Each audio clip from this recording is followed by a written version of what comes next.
ગીર સોમનાથ જિલ્લાના ઉના તાલુકાના પસવાડા નવા બંદર અને કાળાપણ ગામમાં ખાણ ખનીજ વિભાગે સઘન ચેકિંગ હાથ ધર્યું હતું. તો આ દરમિયાન બિનઅધિકૃત રીતે ખનીજનું વહન કરતા 6 ટ્રેક્ટર પકડી પાડવામાં આવ્યા હતા. તો આ વાહનો સામે કાયદેસરની કાર્યવાહી કરીને રૂપિયા 2.78 લાખનો દંડ ફટકારવામાં આવ્યો છે. તો જિલ્લા કલેક્ટર એનવી ઉપાધ્યાયની સૂચના અનુસાર ભૂસ્તર શાસ્ત્રી વિભાગના અધિકારીઓએ અલગ અલગ ટીમો બનાવીને ઉના તાલુકાના 3 વિસ્તારોમાં ચેકિંગ હાથ ધર્યું હતું. તો આ દરમિયાન બિનઅધિકૃત રીતે ખનીજ વહન કરતા ટ્રેક્ટરોને રંગી હાથ ઝડપી પાડવામાં આવ્યા હતા. તો ઉના પંથકમાં ખેતીવાડી યોજના અંતર્ગત સબસિડી મેળવેલા ટ્રેક્ટરનો દુરુપયોગ થઈ રહેવાનો દુરુપયોગ થઈ રહ્યો છે. તો કૃષિ ખેતરના કામ માટે વપરાતા આ ટ્રેક્ટરોનો ઉપયોગ કોમર્શિયલ ખનીજ વહન માટે કરવામાં આવી રહ્યો છે.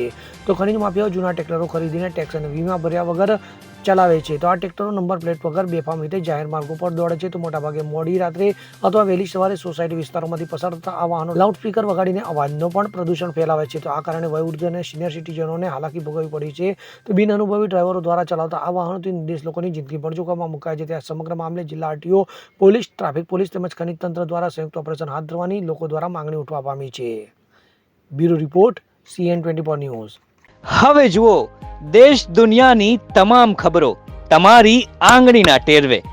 ઉઠાવો મોબાઈલ અને ગૂગલ પ્લે સ્ટોર પરથી ડાઉનલોડ કરો અમારી CN24 ન્યૂઝ મોબાઈલ એપ.